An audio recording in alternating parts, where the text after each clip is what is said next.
Bien-aimés dans le Seigneur, bonjour. Nous voici à l'aube d'une nouvelle journée. Prions le Seigneur. Béni sois-tu éternel, toi qui nous as accompagnés tout au long de notre sommeil, qui nous a préservés, qui nous permet de nous lever ce matin. Amen. Je voudrais partager aujourd'hui avec vous le texte qui nous vient du livre des Proverbes. Le chapitre 11, le verset 13, qui dit ceci: celui qui répand la calomnie dévoile les secrets, mais celui qui a l'esprit fidèle les garde. Chers frères et sœurs, dans le Seigneur, la calomnie, calomnier, c'est un acte à plusieurs visages. La calomnie a parfois le visage de l'innocence, mais c'est une innocence feinte, d'apparence, disons, anodine, parce que la personne qui calomnie dit: avez-vous entendu ce que l'on a dit de tel, ou ce qu'on dit d'eux? Bon, on prétend que, bon, mais peut-être que c'est sans fondement. Cela va souvent jusqu'à ce que j'appelle une trahison cynique. On trahit celui dont on a pris la confiance.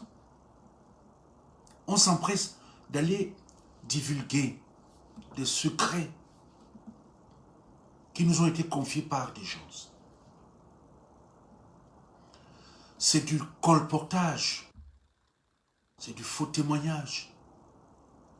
Et cela constitue un péché, parce que Dieu a interdit ce qu'il a dit: tu ne prononceras pas de faux témoignages contre ton prochain. Cela, ça se hisse au même niveau que commettre un meurtre. Bien-aimé dans le Seigneur, Judas faisait partie du cercle des intimes de Jésus. Il était même devenu, et ça traduit la confiance. C'est lui qui était le trésorier du groupe, le comptable, si vous voulez. Donc en tant que tel, il connaissait les habitudes de Jésus. Il connaissait les amis qu'il fréquentait. Il connaissait les endroits où il aimait aller. Bref, son intime, il était dans le secret. Mais son acte de trahison, ce n'est pas quelque chose qui s'est produit là, la dernière minute. Parce qu'il avait prémédité ce qu'il faisait. Bien que peu de temps après, il se soit rendu compte de la bassesse, il s'est dégoûté de lui-même au point d'aller se suicider. Si nous trahissons la confiance de quelqu'un qui a mis sa confiance en nous,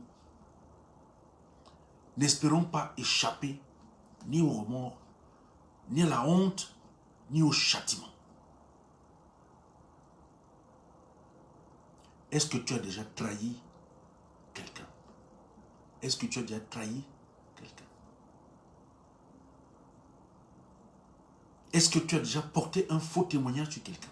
Ça, c'est des questions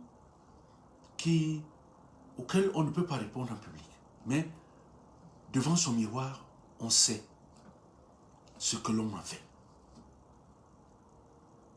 Il ne faut pas dévoiler les secrets de ton frère. Ne dévoile pas les secrets de ta soeur. Ne dévoile pas les secrets de ton mari ou les secrets de ta femme. Ne dévoile pas les secrets des gens qui viennent se confier à toi. Parce que ça s'appelle de la trahison. Nous devons nous poser ces questions de temps à autre sur le chemin que nous menons dans la vie, pour pouvoir nous regarder devant un miroir en se disant que je ne l'ai pas fait, je ne fais pas comme ça. il vaut mieux tout faire pour cacher un secret. Il y a des choses qui sont blâmables. Il y a des choses qui sont vraiment qu'on ne devrait pas entendre. Et il vaut mieux les cacher. Parce que dans son épître, n'est-ce pas, à Pierre, l'apôtre Paul dit que l'amour couvre une multitude de péchés. Et quand on parvient à couvrir, garder, on prouve aussi par là que l'amour nous lie les uns aux autres. Celui qui répand la calomnie, donc dévoile les secrets. Et la calomnie est quelque chose, c'est une calamité dans la vie des gens en société. Dans une église, dans une communauté, dans une paroisse, dans une famille. S'il y a quelqu'un qui fait des calomnies, qui prend tout ce qu'il veut, ça veut dire que c'est terrible pour ce groupe-là. Ça traduit un manque d'amour réciproque. Dévoiler le secret de quelqu'un, c'est de la trahison. Dévoiler les secrets de quelqu'un, c'est de la trahison. Et c'est ce que nous ne devons pas faire. Tel était le thème de notre partage de ce jour. Prions le Seigneur.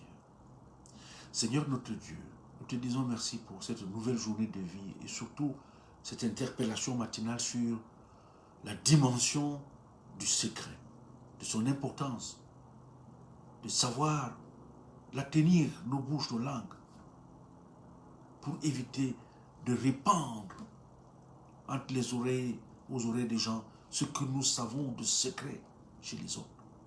Aide-nous, Seigneur, à être dans cette voie. Nous ne voulons pas être des personnes prisonnières de la calomnie et nous retrouver loin, très loin de toi. Nous t'avons prié au nom de ton Fils Jésus. Amen.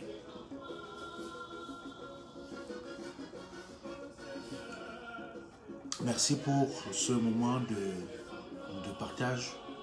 Que le Seigneur bénisse votre journée et vous aide à vous regarder positivement en vous disant « Je ne l'ai pas fait. Je ne l'ai pas fait. »